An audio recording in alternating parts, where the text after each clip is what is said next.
Hey guys, welcome back to another Destiny 2 video. Today I wanted to just go over a little bit of my findings in what I believe to be the best damage outputting weapons in Destiny 2 for PvE.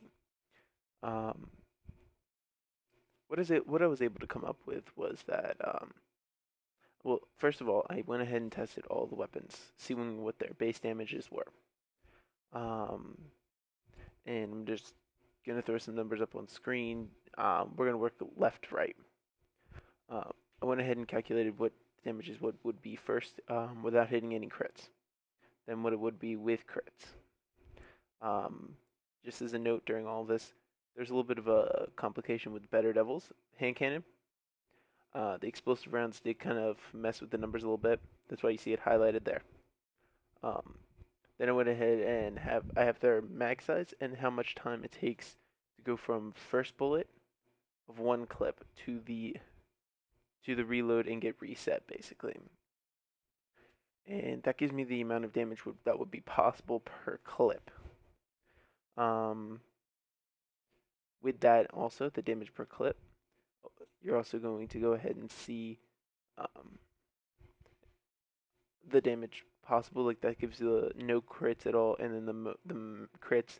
And then for the explosive rounds on Better Devils, it's also going to show what the explosive rounds damage could be on that row as well as the two combined. Um, then what you're going to do is take all of those numbers, swoop them up together. You're going to get a damage per second, um, which would be the amount of damage you can do per second with no crits as well as with hitting all crits. And you're going to take all of that damage, average it out together, and you're going to come up with how much is the average damage that you could do with that weapon with hitting a fair amount of crits.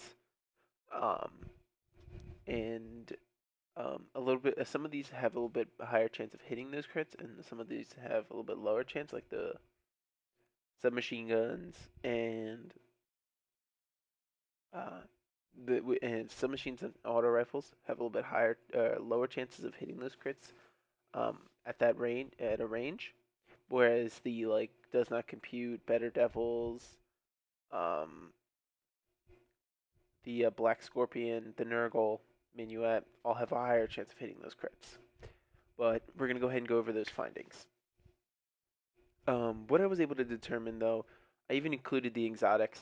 What I found out is though in the kinetic weapons, not including any of the exotics, the best one to go ahead and use was the Scathe Lock. It offers around 406 damage per second.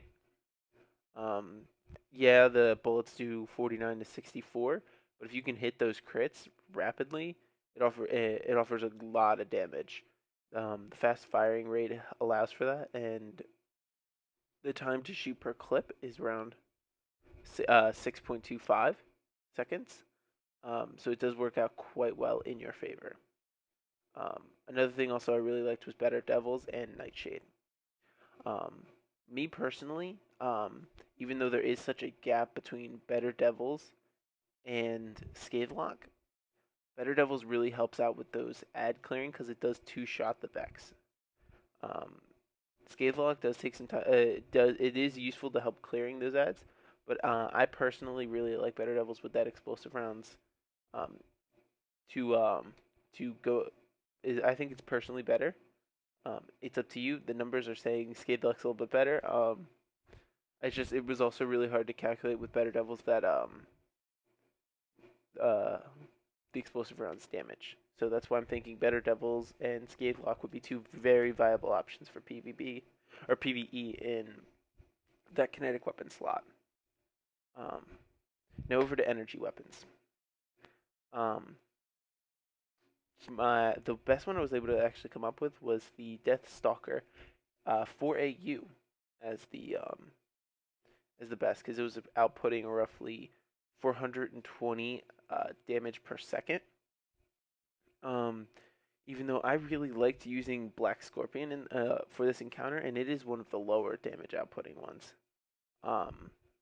Another very good because shortly following after Deathstalker, I was actually able to you see the submachine guns coming into play, the Phosphorus and the Red Mamba. Both decent options, but you don't want to try and use that for that last stage when he's running around headless.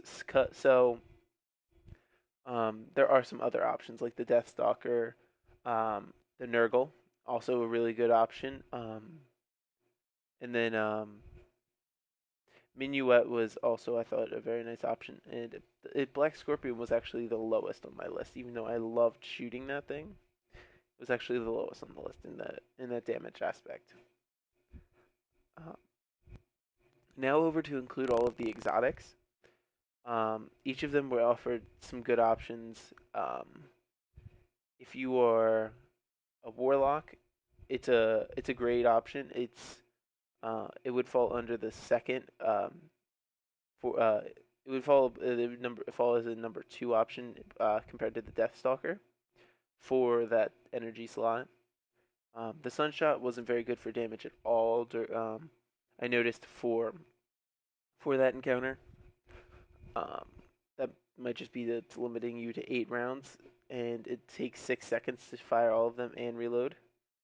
Um, yeah, that's not a very good cannon. Um, but now to get to the best one, Sweet Business. That offered a grand total of 466 damage per second. Um, this is contributed to it doing it. If you hit all crits, it does 57 damage, and it has 99 rounds. It does take 10 seconds from start to finish, but that 10 seconds, you are outputting a serious amount of damage. You can output up to 5,700 damage if you're able to get all of those crits and just you can sit there and unload on him. So that's why I think if you Titans, you better be using Sweet Business for that encounter. That is very helpful. Um, so personally, what I end up using for the encounter, this is generically speaking not running Titan, Warlock, Hunter.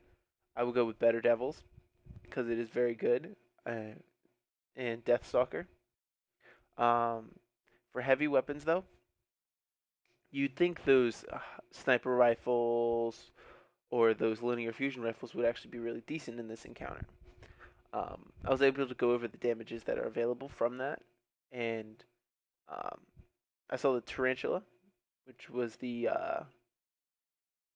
linear fusion rifle, offered something between 562 and 842 damage per shot. Um, so that it does give a little bit more than what you can see the other options doing, but the whole thing with that is power ammo is not that big of a thing. So I didn't really want to test just their base damages and what would be useful because you're not going to be just pouring out heavy ammo like in Destiny 1. Um, but I really liked Main Ingredient and Acantha, um, the grenade launcher, as well as the regular fusion rifle. They offered at least 1,000. Main Ingredient offered at least 1,000 damage per shot.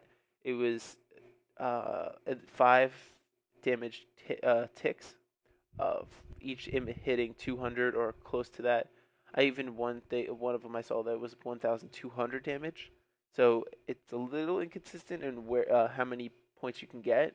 It does probably depend on how close you are to the target.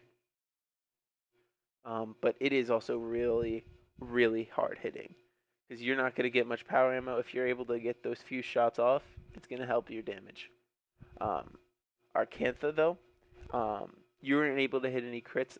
What I did see is when it hit, it did offer two numbers, 506 damage, outputting twice. So you get that around 1,000 damage. So that's already better than both Copperhead and Tarantula can offer um, in that aspect. Um, so, and in terms of subclasses for this video, um, for Titans, I 100% recommend Striker. You get that ag clearing capability, as well as your grenades. Really powerful in the boss, and you can have two of them. already an easy reason to go that way. I would 100% recommend that because your grenades, I saw at least one burst from the pulse grenade offered at least another 1,000 damage. Um, I was and in terms of hunters, I would recommend. Um, I mean, Goldie's good for this encounter. Arcstrider also really good if you want to. It all depends on how you want to play. If you want to use your super to put some damage into the boss, Goldie. If you want to use your super to clear ads, go Arcstrider. Because it's really up to you on how you want to go with that. Titans, I still recommend that Striker because you get both the ad clearing and then you get some damage from your grenades. Um, Warlocks. Nova Bomb. I know I tried that against the boss. It offered 10,000 damage. Perfect for this encounter.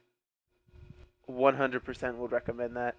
Um, and I didn't get the chance to actually check out and see how much Dawnblade is able to do. I just saw that Nova Bomb's able to do that much damage, and I was sold. It helps get that ball rolling on all that. Um, yeah, the mind in this, he has a lot of health. He makes you only have to chip out away at it. So when you're able to get a nice big damage output with 1 second instead of Dawnblade taking up all of that time, it helps a lot because you're able to throw it off and then go clear more ads for your rest of your team, so that way they can do damage. That's why I think Warlocks, you need to go ahead and go with the Nova Bomb. Seems like a very, very viable option for this for PVE. Um, well, those are my thoughts, guys. I hope you all enjoy. Don't forget to like the video if you liked it. Subscribe if you want to see more.